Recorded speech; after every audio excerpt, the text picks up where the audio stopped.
In this lecture, we are taking a new perspective on the act of writing. We're going to involve the reader.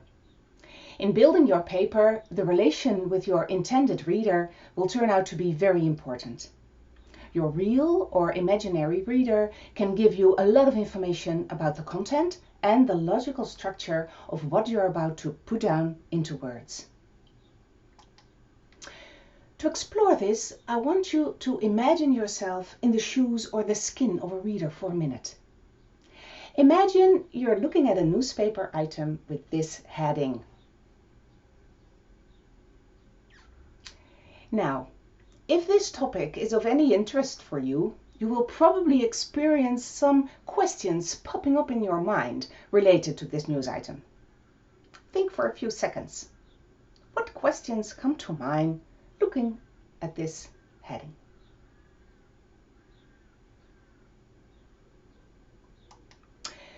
Well, of course, I cannot read your minds, but probably it will be one or more of the following questions. Now, where is this?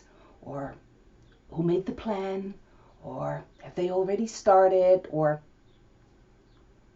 whatever. Is it a good plan? Now, if you are in a rush, and if some questions are particularly important for you, you will probably not start reading the article in full. No, you will start to scan the words in search for the answers you're curious about. But also, if you have all the time in the world, you also will be focusing on the parts that probably fill you in on those important questions of yours.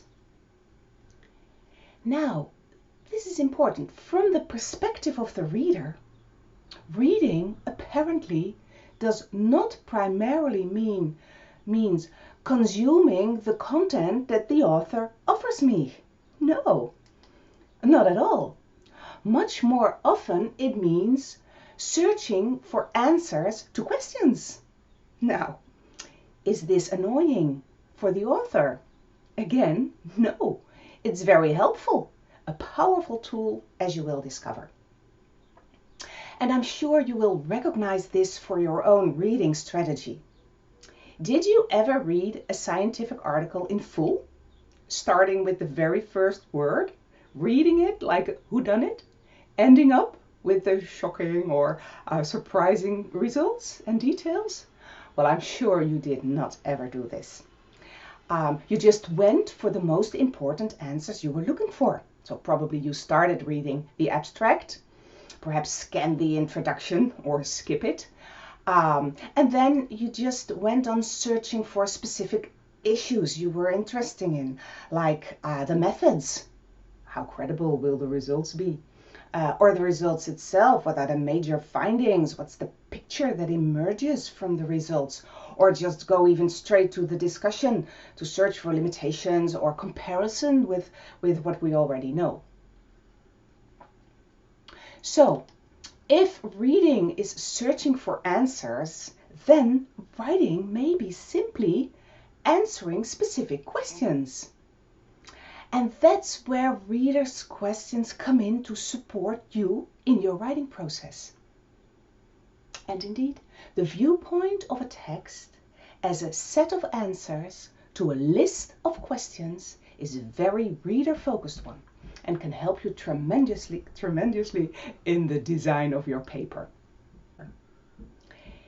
Now, let's turn to the scientific paper for a moment. Take a minute to think about the questions each section of a scientific paper aims to answer. The introduction. What's the main question here?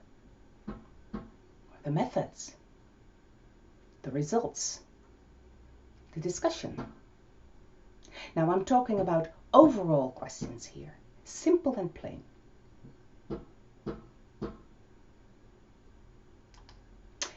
Now let's see. I think you will agree that these questions are the overall questions that the 4 sections are focused on. The introduction, what's it all about? What's the topic? The methods, what did we do?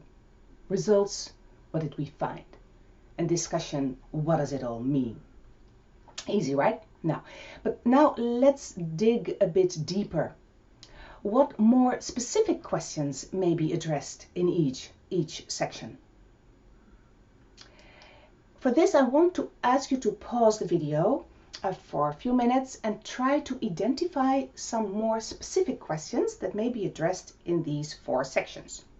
Note down your ideas and then restart the video to look at an overview of possible questions that should be answered in a scientific paper.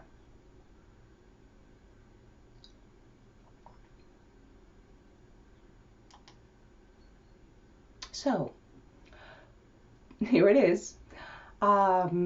Just scan the slide.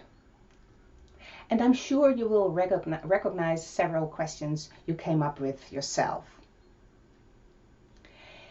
Now, I should underline that these questions are still quite generic.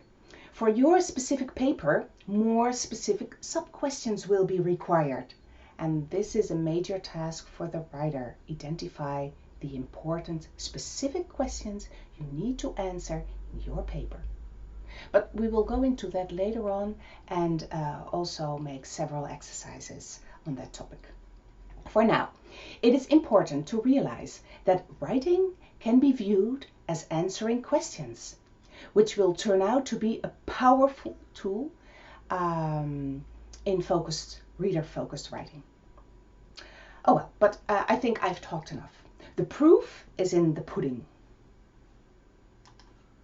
You are now fully prepared to have a go with a question tool for the introduction. That is to say, to have a small writing session with questions as leading ladies. You will do so in the next assignment, in which you will make a start with a plan for your introduction, the introduction for your research project paper. Download the question tool, read the instructions carefully, and have a go. Afterwards, please post your experiences in the Post a Remark section.